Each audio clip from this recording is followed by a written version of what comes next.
Dan penting bahwa ketika kita menjadi pewarta, penyampai sabda Tuhan itu, sungguh-sungguh kita bukan hanya soal pinter, soal belajar, soal lucu, soal menarik, tetapi yang paling penting adalah apakah kita itu membaca firman Tuhan dengan roh Tuhan sendiri. Karunia Roh Kudus itulah yang membuat kita itu mampu menangkap sabda Tuhan untuk membaca kitab suci, menemukan inspirasi, dan menemukan poin-poin yang dapat kita sampaikan kepada umat. Singkirkan keinginan pribadi, baik untuk menonjol, baik untuk dipuji orang, maupun untuk dikatakan bahwa kita itu menyinggung orang, tidak perlu. Apa yang disampaikan di situ, sampaikanlah. Maka penting bagi kita membaca kitab suci berulang-ulang, dan di dalam kitab membaca itu kita berdoa kepada Roh Kudus untuk membuka pikiran kita, membuka hati kita.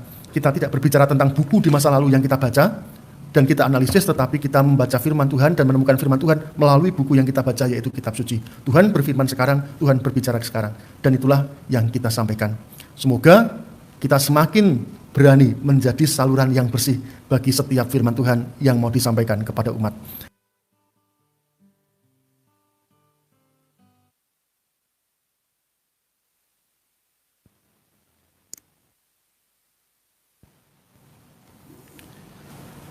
Bersyukurlah kepada Tuhan, serukanlah namanya, maklumkanlah perbuatannya di antara para bangsa.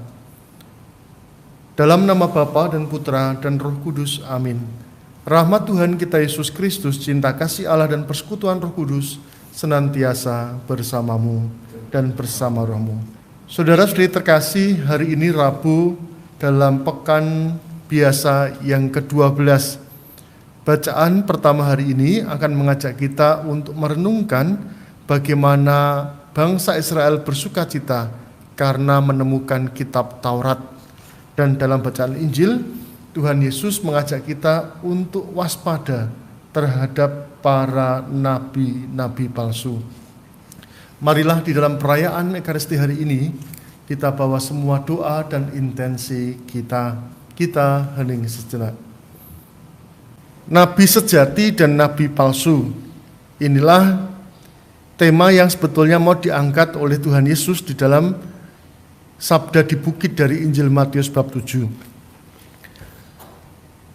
Nabi sejati dan nabi palsu ini sudah ada sejak zaman Perjanjian Lama. Ketika kerajaan-kerajaan Israel itu mulai berdiri, bahkan ketika kerajaan Israel itu pecah menjadi dua, yaitu kerajaan utara dan kerajaan selatan. Sampai kemudian muncullah yang namanya zaman setelah kenabian, yaitu zaman abad kelima ke atas, ya, abad kelima sebelum Masehi ke atas. Nah, tema yang utama pada waktu pembahasan mengenai nabi dan sejati dan nabi palsu ini adalah berkaitan dengan soal isi pewartaan. Banyak nabi palsu itu dekat dengan raja, karena nabi palsu itu mempunyai ciri khas. Satu adalah dia tidak menyampaikan firman Tuhan, tetapi membelokkan firman Tuhan untuk kepentingannya. Yang kedua, nabi palsu itu cenderung untuk melihat dan memuaskan kepada siapa dia itu berbicara. Tujuannya adalah untuk membuat orang yang mendengarkannya itu senang, bahagia, dan kemudian tidak menolaknya. Yang ketiga adalah nubuat-nubuat yang diberikan adalah nubuat-nubuat kosong. Nah, itu tiga ciri khas nabi yang disebut sebagai nabi palsu. Sementara nabi yang sejati adalah nabi yang menyampaikan firman Tuhan tanpa dikurangi, tanpa plus maupun minus. Kalau Tuhan mengatakan kata-kata keras, nabi itu juga mengatakan kata-kata keras. Kalau Tuhan mengatakan kata-kata yang membahagiakan dan berkat, nabi itu juga mengatakan kata-kata berkat.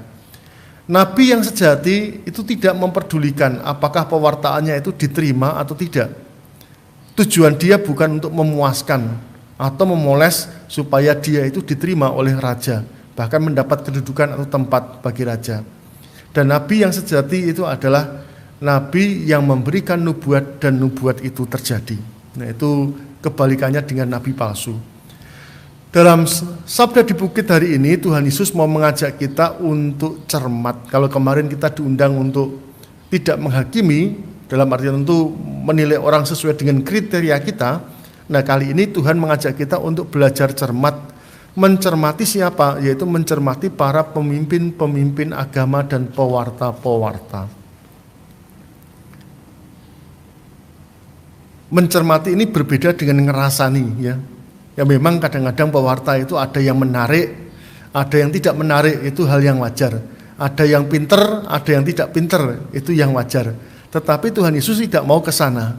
Karena semuanya itu kan soal karakter, soal kebiasaan, soal pembawaan. Tetapi Tuhan Yesus mau mengajak soal kesetiaan kepada sabda Tuhan yang disampaikan.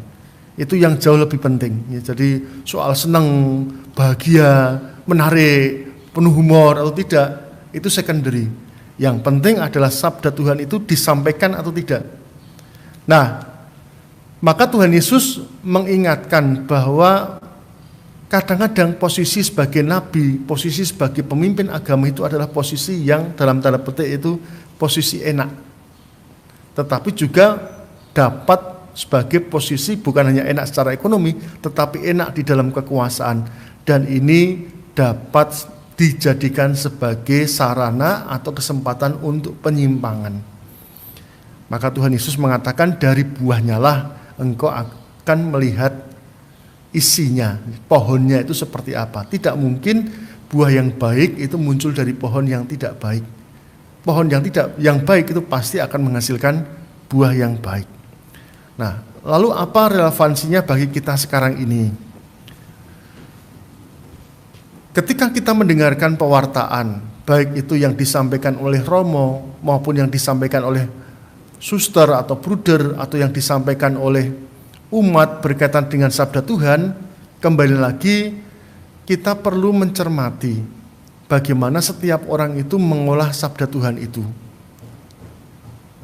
Kadang-kadang kita itu mengutip perkataan Tuhan itu untuk membenarkan apa yang kita gagas. Nah, Tuhan mau mengajak kita jangan seperti itu. Kita diundang supaya kita itu betul-betul setia pada teks, setia pada sabda Tuhan, memahami isi dari sabda Tuhan, dan kemudian itu menyampaikan. Romo, saya membaca kitab suci itu tidak bisa, saya tidak paham. Kalau tidak paham itu bukan berarti bahwa kita itu menafsirkan sesuai dengan keinginan kita. Tidak. Tetapi kita itu belajar, justru karena kita tidak paham kita belajar. Nah, kalau kita sudah belajar, kita menyampaikannya agak salah sedikit, itu tidak apa-apa. Tetapi kembali lagi kita harus belajar, ya. Dan penting bahwa ketika kita menjadi pewarta, penyampai sabda Tuhan itu, sungguh-sungguh kita bukan hanya soal pinter, soal belajar, soal lucu, soal menarik, tetapi yang paling penting adalah apakah kita itu membaca firman Tuhan dengan roh Tuhan sendiri. Karunia Roh Kudus itulah yang membuat kita itu mampu menangkap sabda Tuhan untuk membaca kitab suci, menemukan inspirasi, dan menemukan poin-poin yang dapat kita sampaikan kepada umat.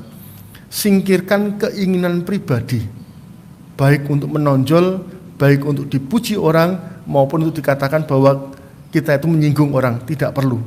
Apa yang disampaikan di situ, sampaikanlah.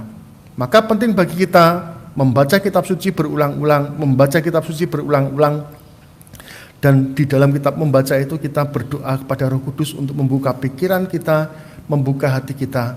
Kita tidak berbicara tentang buku di masa lalu yang kita baca dan kita analisis, tetapi kita membaca firman Tuhan dan menemukan firman Tuhan melalui buku yang kita baca, yaitu kitab suci. Tuhan berfirman sekarang, Tuhan berbicara sekarang, dan itulah yang kita sampaikan. Semoga kita semakin berani menjadi saluran yang bersih bagi setiap firman Tuhan yang mau disampaikan kepada umat. Kemuliaan pada Bapa dan Putra dan Roh Kudus, seperti pada permulaan, sekarang, selalu, dan sepanjang segala abad. Marilah menyatakan misteri iman kita. Wafat-Mu Tuhan kami wartakan, kebangkitan-Mu kami muliakan hingga Engkau datang. Tuhan bersamamu dan bersama roh-Mu. Semoga kita, keluarga, komunitas, hidup dan karya-karya kita, serta setiap orang yang kita doakan di dalam perayaan Ekaristi hari ini, mendapat limpahan berkat Allah yang Maha Kuasa, Bapa, Putra, dan Roh Kudus. Amin. Dengan demikian perayaan Ekaristi kita telah selesai. Syukur kepada Allah. Marilah kita pergi, kita diutus. Amin.